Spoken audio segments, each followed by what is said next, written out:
50 ಕೋಟಿ ರೂಪಾಯಿ. 50 ಕೋಟಿ ಸಾರಿ 50 ಲಕ್ಷ ರೂಪಾಯಿ. ಓಕೆ ಗೈಸ್, ನೋಡಿದ್ರಲ್ಲ ನಮ್ಮ ರಕ್ಷಿತ್ ಅವರ ರೀಲ್ಸು ಯಾವ ಥರ ಇತ್ತು ಅಂತ. ಮಸ್ತಾಗಿದ್ದರೆ ಈ ವಿಡಿಯೋಗೆ ಇದೇ ಫಸ್ಟ್ ಒಂದು ಲೈಕ್ ಮಾಡ್ಕೊಳ್ಳಿ ಗೈಸ. ಯಾಕಪ್ಪ ಅಂತ ಅಂದರೆ ನಮ್ಮ ರಕ್ಷಿತ್ ಅವರ ಫ್ಯಾನ್ಸ್ ಬೇಕಾದಷ್ಟು ಜನ ಇದ್ದೀರ. ನೀವು ಲೈಕ್ ಮಾಡೋದ್ರಿಂದ ನನಗೂ ಲೈಕ್ ಜಾಸ್ತಿ ಆಗ್ತಾವಲ್ವ ಗೈಸ್, ಹಂಗಾಗಿ. ಹಾಗೆಯೇ ನೆಕ್ಸ್ಟ್ ಮತ್ತೆ ಹೇಳಬೇಕು ಅಂತ ಅಂದರೆ ರಕ್ಷಿತ್ ಅವರ ಒಂದು ಫನ್ನಿ ಡ್ಯಾನ್ಸು ಯಾವ ಥರ ಇತ್ತು ಅಂತ ಕಮೆಂಟ್ ಮಾಡಿ ಗೈಸು.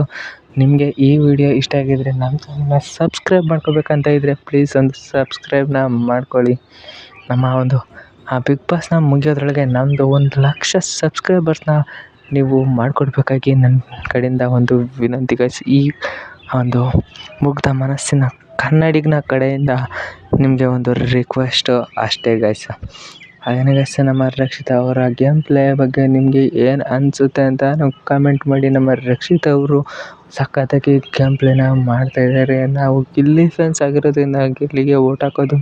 ಹಾಗೆಯೇ ಗಿಲ್ಲಿ ಫಸ್ಟ್ ಆಗಿದ್ದರೆ ರಕ್ಷಿತ್ ಅವರು ಸೆಕೆಂಡ್ ಆಗಬೇಕೋ ಬೇಡೋ ಅಂತಲೂ ಕೂಡ ಕಮೆಂಟ್ ಮಾಡಿ ಗೈಸ್. ನನಗೆ ಸೆಕೆಂಡ್ ಹಿಂಗೆ ಇದ್ದರೂ ರಕ್ಷಿತನೇ ಆಗಬೇಕು ಅಂತ ಆಸೆ ಇದೆ ಗೈಸ್. ಹಾಗೆಯೇ ಒಂದು ಬಿಗ್ ಬಾಸ್ ಒಂದು ರಕ್ಷಿತಾಗೆ ಒಂದು ಟಾಸ್ಕ್ನ ಕೊಟ್ಟಿರ್ತಾರೆ. ಏನಪ್ಪ ಟಾಸ್ಕ್ ಅಂತಂದರೆ ಬಿಗ್ ಬಾಸ್ನ ಒಂದು ಇಂಟ್ರ್ಯೂ ಪ್ರೋಮೋದು ಏನಿದೆ ಆ ಹಾಡು, ಆ ಹಾಡಿಗೆ ಎಲ್ಲರ ಮನೆಯವರು ಎಲ್ಲರನ್ನೂ ಸೇರಿಸ್ಕೊಂಡು ಒಂದು ರೀಲ್ಸ್ನ ಮಾಡಬೇಕು ಅಂತ ಒಂದು ರಕ್ಷಿತ್ ಅವರಿಗೆ ಒಂದು ಚಾಲೆಂಜ್ನ ಕೊಟ್ಟಿರ್ತಾರೆ ಬಿಗ್ ಬಾಸ್ ನ್ಯೂ ಇಯರ್ ಪಾರ್ಟಿಗೆ. ಅದಕ್ಕೆ ರಕ್ಷಿತ್ ಅವರು ಒಂದು ಫನ್ನಿಯಾಗಿ ಒಂದು ಡ್ಯಾನ್ಸ್ನ ಪ್ರಾಕ್ಟೀಸ್ ಮಾಡಿದ್ದಾರೆ. ಏನಪ್ಪ ಅದು ಫನ್ನಿ ಮೂಮೆಂಟ್ ಆ ಡ್ಯಾನ್ಸಿಂದ ಅಂತಂದರೆ ಆ ಲಾಸ್ಟಿಗೆ ಬರುತ್ತಲ್ಲ, ಒಳಗಡೆ ಇದ್ದಾರೆ ಜೀವಂತವಾಗಿದ್ದಾರೆ ಗೆದ್ದವ್ರಿಗೆ 50 ಲಕ್ಷ ರೂಪಾಯಿ ಅಂತ ಬರುತ್ತಲ್ಲ, ಆ ಮೂಮೆಂಟ್ನ ನಮ್ಮ ರಕ್ಷಿತ್ ಅವರು ಏನಂತ ಹೇಳಿದ್ದಾರೆ ಅಂತ ಅಂದರೆ 50 ಕೋಟಿ ರೂಪಾಯಿ ಅಂತ ಅಂದಿದ್ದಾರೆ. ಹಂಗಾಗಿ ಅಲ್ಲೇ ಪಕ್ಕದಲ್ಲಿದ್ದ ಸ್ಪಂದನ್ ಅವರು ನಗಾಡ್ತಾ 50 ಕೋಟಿ ಕೊಡ್ತಾರೆ ನಿನಗೆ, ಕಾಯ್ತಾ ಕೂತಿರು. ಆಮೇಲೆ ಹೇಳ್ತಾರೆ 50 ಲಕ್ಷ ರೂಪಾಯಿ ಅಂತ ಜೋರಾಗಿ ನಗಾಡ್ತಾರೆ. ನಮ್ಮ ರಕ್ಷಿತ್ ಅವರ ಸ್ಮೈಲು ಮಸ್ತಾಗಿದೆ ಗೈಸ್. ಅವರ ಸ್ಮೈಲಿಗೆ ಯಾರ್ಯಾರು ಅಭಿಮಾನಿಗಳಿದ್ದಾರೆ ಅವರು ಕೂಡ ಕಮೆಂಟು ಮಾಡಿ ಗೈಸ್ ಅಂತ ಹೇಳ್ಬೋದು. ನಮ್ಮ ಒಂದು ಚಾನಲ್ನ ನೀವು ಬಿಗ್ ಬಾಸ್ ಮುಗಿಯೋದ್ರೊಳಗೆ 1,00,000 ಸಬ್ಸ್ಕ್ರೈಬರ್ಸ್ನ ಮಾಡಿಕೊಟ್ರೆ ಎಲ್ಲ ನಿಮ್ಮ ಕೈಯಲ್ಲಿ ಸಾಧ್ಯ ಇದೆ ಗೈಸ್. ನೀವು ಒಬ್ಬೊಬ್ಬರು ಒಂದೊಂದು ಸಬ್ಸ್ಕ್ರೈಬ್ನ ಮಾಡಿದರೆ ಸಾಕು, ಕರ್ನಾಟಕದಲ್ಲಿರೋದು 7 ಕೋಟಿ ಜನ ಅಂತಲೇ ಹೇಳೋಕ್ಕೆ ಇಷ್ಟಪಡ್ತೀನಿ.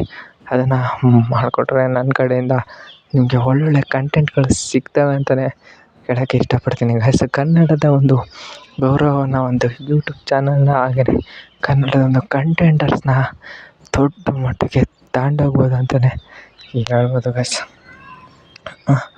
ಓಕೆ ಗೈಸ್, ಮತ್ತು ಇದೇ ಥರ ವಿಡಿಯೋ ಬೇಕು ಅಂದರೆ ಗೊತ್ತಲ್ಲ, ಒಂದು ಬೆಲ್ ಐಕಾನ್ ಇರುತ್ತೆ ಪಕ್ಕದಲ್ಲಿ, ಅದನ್ನು ಪೂರ್ತಿ ಹಾಲ್ ಸೆಟ್ನ ಮಾಡ್ಕೋಬೇಕಾಗುತ್ತೆ ಗೈಸ್. ನಮ್ಮ ರಕ್ಷಿತ್ ಅವರ ಒಂದು ಡ್ಯಾನ್ಸು ಮತ್ತು ಹಾಗೆಯೇ ಸ್ಪಂದನ ಅವರ ಒಂದು ಡ್ಯಾನ್ಸು, ಮನೆಯ ಓವರಾಲ್ ಪರ್ಫಾಮೆನ್ಸು ಹೇಗೆ ಅನ್ನಿಸ್ತಾ ಇದೆ, ಮತ್ತು ಆ ಬಿಗ್ ಬಾಸ್ ಮನೆಯಲ್ಲಿ ಇಷ್ಟು ದಿವಸ ಯಾರ್ಯಾರಿಗೆ ಉಳ್ಕೊಳಕ್ಕೆ ಅರ್ಹತೆ ಇತ್ತು, ಯಾರ್ಯಾರಿಗೆ ಅರ್ಹತೆ ಇಲ್ಲ ಅಂತ ನಮ್ಗೆ ಕಮೆಂಟ್ ಮಾಡಿ ಗೈಸ್. ಹಾಗೆಯೇ ಆ ಒಂದು ಬಿಗ್ ಬಾಸ್ನಲ್ಲಿ ಯಾರು ವಿನ್ನರ್ ಆಗಬೇಕು, ಯಾರು ರನ್ನರ್ಸ್ ಆಗಬೇಕು ಅದನ್ನು ಕೂಡ ನೀವು ಕಮೆಂಟ್ ಮಾಡಿ ಗೈಸ್ ಅಂತ ಹೇಳ್ತಾ ಇದ್ದೆ. ವಿಡಿಯೋ ಜೊತೆ ಮತ್ತೆ ಸಿಗ್ತೀನಿ. Thank you guys, bye. Next ವಿಡಿಯೋದಲ್ಲಿ ಬರ್ತೀನಿ.